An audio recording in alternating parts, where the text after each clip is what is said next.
अस्सलाम वालेकुम, कैसे हैं आप सब। उम्मीद है आप सब ठीक होंगे। आज की व्लॉग में हम जो है आपसे शेयर करने वाले हैं कुछ टिप्स और ट्रिक्स जो ख़ासकर मदर्स को हेल्प आउट करने वाली हैं उनके रमज़ान के दौरान में।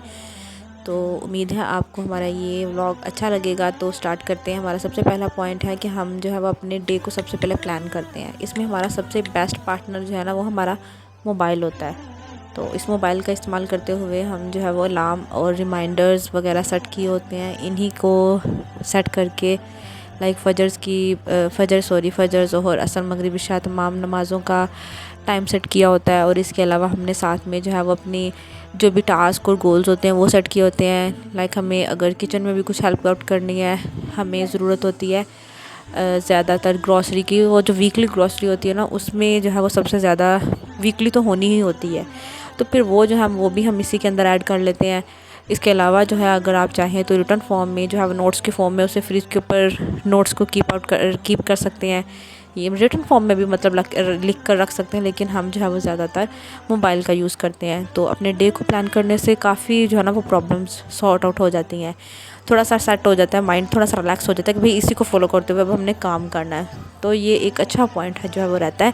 तो हम जो है इसी तरह से इसको फॉलो करते हुए काम करते हैं। तो अभी ये जैसे अभी हमको ग्रोसरी में भी दिखाऊंगी। तो ग्रोसरी में जो है वो हमने वीकली ग्रोसरी में अगर वेजिस चाहिए, जिंजर गार्लिक और सॉसेस वगैरह कुछ भी जो ख़त्म हुआ पड़ा हो तो वो फिर यहाँ पर ऐड करना, यहाँ पे कर लेते हैं। नहीं तो फ्रिज के ऊपर जो है वो नोट्स जो है वो रखे होते हैं, तो फिर उन्हीं से जो है वो काम हमारा हो जाता है। तो सेकंड जो वो हमारा पॉइंट है वो हमारा पॉइंट है कि मील प्लान करना। मील प्लान में ये था कि हमने सहरी और अफ्तारी में जो है वो ऐसी डाइट जो है वो लेनी है जो कि मदर्स को फुली न्यूट्रेंट जो है वो प्रोवाइड कर दे। कंप्लीट नाइट्रोजन और कार्बोहाइड्रेट्स वगैरह जो है वो उनको मिले। कुछ लिस्ट जो है वो यहाँ पर ऐड कर दूँगी। तो थर्ड पॉइंट की तरफ चलते हैं। यहाँ पर जो है वो हमने टायर्डनेस को जो है वो अपनी किस तरह से टैकल करना है कि हाउ ऑन इसको करना थोड़ा सा मुश्किल होता है। रमज़ान के दौरान में ना ऑटोमेटिकली लॉन्ग डेज़ हो जाते हैं। लॉन्ग डेज़ इस तरह से हो जाते हैं कि सुबह ज़हूर के टाइम से उठना, उसके बाद जो है वो थकावट तो हो ही जाएगी। तो उसको जो है वो हमने कवर करने के लिए जब बच्चे नैप ले रहे हो ना, तो सबसे बेस्ट टाइम मदर्स के लिए यही होता है कि वो भी उनके साथ जो है वो रिलैक्स कर लिया करें। तो फोर्थ पॉइंट है कि हमने रोज़ों के दौरान में जब खुद फास्टिंग पर हों तो उस टाइम पर बच्चों को इंटरटेन कैसे करना है। तो बच्चों को इंटरटेन करने के लिए, उनको बिज़ी रखने के लिए उनको टॉयस जो है वो उनके ध्यान में लगा दिया जाता है कि बच्चे टॉयस के साथ खेलें। उनको फीड करवा दिया जाता है कि बच्चे जो है वो भी खाना वगैरह खा लें। तो मतलब वो भी मदर्स का खुद का ही काम, खुद से अगर नहीं खा पा रहे तो उनको बिज़ी करने के लिए भी खुद ही काम करना पड़ता है। तो लेकिन चॉइस के ध्यान में रख देना तो फिर मदर्स पास में बैठी हैं, अगर नमाज भी पढ़ी हैं, तस्बीह भी करी हैं, इबादत भी करी हैं, तलावत भी करी हैं, तो फिर थोड़ी सी रिलैक्सेशन जो है वो हो जाती है। तो इस तरह से जो है वो हम रिलैक्स होकर जो है अपना काम कर लेते हैं। Just keep an eye on our children, तो फिर ये काम जो है वो ईजी रह जाता है। तो अभी ये देखें कि अगर हदीर जो है मम्मा नमाज़ पढ़ रही हैं तो फिर भी उसका फोकस है मम्मा क्या कर रही है, मम्मा के फेस की तरफ देख रहा है। मम्मा उठकर अगर नमाज के लिए जानमाज भी इकट्ठी कर रही हैं तो तभी वो देख रहा है कि मम्मा किधर गई हैं। तो पता नहीं बच्चों को जो है वो इस तरह ऐसे क्यों लगता है कि मदर्स उनको छोड़कर चली जाएंगी, या क्या मसला है। शायद ये हमारे बच्चे ही ऐसे करते हैं। और आप भी ज़रूर बताइएगा कि आपके बच्चे किस तरह से करते हैं। तमाम मदर्स के पास कोई टिप्स होती हैं, वो उनको फॉलो करते हुए रमज़ान को अच्छे तरीके से गुजारी होंगी। तो हमने अपने कुछ पॉइंट्स आपके साथ शेयर किए हैं। आप भी ज़रूर शेयर करिएगा हमारे साथ ताकि हमें भी हेल्प आउट हो सके। तो ये देखें फिर किस तरह से जो है वो अभी हदीर ने मम्मा को देखते ही कहना है कि मम्मा जो है वो अब हमें उठा ले, कि मम्मा किधर गई हैं। तो ये कुछ पॉइंट्स हैं जो हम आपसे शेयर कर रहे हैं। उम्मीद है आपको अच्छे लगेंगे। अगर आपको अच्छे लग रहे हैं तो हमारी वीडियो को लाइक ज़रूर करिएगा और कमेंट भी करिए और हमें भी बताइए अपने ट्रिक्स जो जो जो जो आप रमज़ान में फ़ॉलो करती हैं ताकि हमें भी हेल्प हो।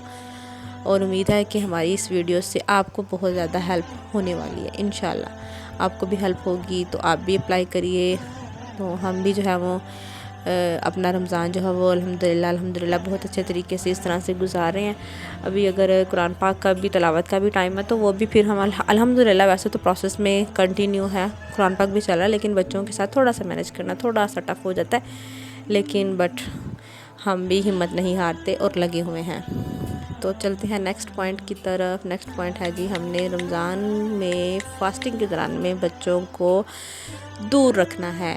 दूर कैसे रखना है कि जो मदर फीडिंग पर जो बच्चे होते हैं ना, उनको जब भी वो तंग हो रहे हों या जैसे भी वो रो रहे, चीख रहे, कुछ भी फंसी सा वो क्रिएट कर रहे हो ना, तो उनको अगर उठाएं तो उठाकर उनको लगे ना कि मदर ने उठा लिया, गोद में उठा लिया, तो वो ऑटोमेटिकली उनको ये होता है कि लो भी अब मदर जो है वो फीड करवाएंगी। लेकिन चूँकि जो मदर्स जो हैं वो फास्टिंग पर होती हैं, उनका इतना एनर्जी लेवल नहीं होता, लेवल गिर चुका होता है, तो फिर उनको यही होती है कि भाई बच्चे हमसे ये जो एक डिमांड करते हैं ना, ये ना ही करें तो बेहतर है। तो इसके लिए हम जो है वो ऐसे करते हैं कि बच्चों को हर तकरीबन 2 घंटे तक जो है ना वो बच्चों को कोई ना कोई सॉलिड फूड लाइक नमकीन हो गई, मीठी हो गई, कैसी भी है, तो वो उनको इंट्रोड्यूस करवाते रहते हैं कि वो खाते रहें और मदर से उनका स्टमक फुल रहे और वो कहीं इन्हीं कामों में थोड़ा सा बिज़ी जो है वो ख़ुद को रखें और स्टमक उनका बिज़ी भी होगा प्लस फुल भी होगा, तो फिर वो मदर्स की तरफ जाओ तो जो नहीं करेंगे। तो यहाँ पर हम जो है ये फीडर भी इंट्रोड्यूस करें, ये बहुत बेस्ट पॉइंट है। बच्चों को हमने वैसे तो तकरीबन रमज़ान से ही पहले, रमज़ान की आमद से पहले हमने बच्चों को फीडर इंट्रोड्यूस करवा दिया था। तो बच्चे जब वो फीडर जब वो पी लेते हैं, तो फीडर में हम उनको कुछ भी फ्रूट वगैरह प्यूरी बना कर देनी हो, वो प्यूरी थोड़ी सी टफ़ मतलब हार्ड सी होती है, उसकी रनी सी कंसिस्टेंसी नहीं होती, लेकिन थोड़ी सी उसको जो है वो लिक्विड फॉर्म में जो है बनाकर बच्चों को दे देते हैं। तो ये एक बहुत अच्छा पॉइंट है जहाँ पर हम बच्चों को फीडर इंट्रोड्यूस करवा दें, तो मेरे बच्चे जो हैं वो हमें तंग नहीं करेंगे। फिर वो अल्हम्दुलिल्लाह बहुत बेस्ट जो है वो बैठे भी रहेंगे, खेलते भी रहेंगे, पता भी है मदर हैं पास में थोड़ी देर के लिए, फिर जो ना वो रिलैक्स खुद भी हो जाते हैं, मदर्स को भी कर देती है। इस तरह से मदर्स को भी सेटिस्फेक्शन हो जाती है कि अल्हम्दुलिल्लाह इनका स्टमक फुल है, तो ये खेल रहे हैं, मसला ही कोई नहीं है, तो हम अपना काम कर लेते हैं, अपनी इबादत कर लेते हैं, अल्लाह को राज़ी कर लेते हैं। तो ये भी देखें कि शरीयत साहब जो है वो फुल हो चुके थे तो अभी ये जो है वो खेलने में बिज़ी है, तो उसका कोई फोकस नहीं है, मम्मा पास में है, कुछ है तो मैं देखूं पकड़ूं, तो खेलने में बिज़ी है। इस तरह से जो है ना वो हमारे पास तो यही पॉइंट्स हैं। हम बच्चों को इसी तरह से जो है वो मैनेज कर रहे हैं रमज़ान के दौरान में। तो अल्हम्दुलिल्लाह अच्छा रमज़ान गुज़रा है हमारा भी बच्चों के साथ। आप भी बताइए आपका कैसा गुज़रा है। तो नेक्स्ट पॉइंट की तरफ चलते हैं। नेक्स्ट पॉइंट है जी हमारा कि हमने ये एक मोटिवेशनल पॉइंट है भाई, ये तकरीबन सुबह सहरी का टाइम था, जिस टाइम पर जो है वो मदर उठती हैं और उठकर जो है वो सहरी करती हैं, तहज्जुद अदा करती हैं, इबादत वगैरह करनी होती है, वो बहुत बेस्ट टाइम होता है। ये मदर्स का हमारा तो जो है वो हम दोनों बहनों का बहुत ही ये फेवरेट टाइम पीरियड है। तो इस टाइम पर जो है ना वो अगर मदर उठ भी रही हैं, अब ये देखिए बच्चे हिल गए थे, ये शरीय साहब हिले तो इन्हें दोबारा से झूला दिएंगे, सो जाओ बेटा। तो बच्चे अगर उस टाइम पर उनकी आँख खुल भी जाती है ना, तो उनका सबसे पहली प्रायोरिटी होती है कि उनको मदर्स ही मिले, मदर्स की भाई हमें वही उठाएं। और अगर उस टाइम पर मदर्स उठा रही हैं तो फिर मदर्स काम कैसे करेंगी। उन्होंने सहरी बनानी, उस टाइम पर इतना टाइम पीरियड होता नहीं है, तो सभी ने सहरी करनी होती है, ख़ुद भी करनी है, किसी और को भी करवानी है, घर वालों को भी, तो फिर मुश्किल हो जाता है। तो इसलिए मदर्स ने परेशान नहीं होना। ये एक बहुत ही मोटिवेशनल पॉइंट है कि पेरेंटिंग जो है ना वो एक इबादत है। तो इंशाल्लाह इस पॉइंट से हमने जो है वो ये काम करते रहना है और इंशाल्लाह अल्लाह को राज़ी करते रहना है, हमें इंशाल्लाह ज़्यादा सवाब मिलने वाला है। तो एंड पॉइंट्स में कुछ इस तरह से पॉइंट्स हैं कि जो जितने भी हमने आपके साथ पॉइंट्स शेयर किए हैं ना, ये हम ये नहीं कह सकते कि सिर्फ यही काम करने को है और हमने कर लिए बस ठीक है डन है, ऐसा नहीं है।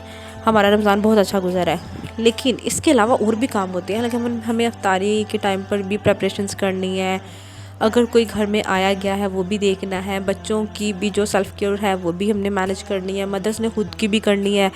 इसके अलावा और भी बहुत से काम होते करने को भी। ये छोटे से काम है, मैं ये जस्ट एक एग्जांपल के तौर पर हमें हमारा काम था, हमारा बड़े दिनों से डिले जा रहा था कि ये हमें ग्लू मंगवानी थी और ये जो टूटा फूटा सामान था ना इसको हमने जोड़ कर रखना था।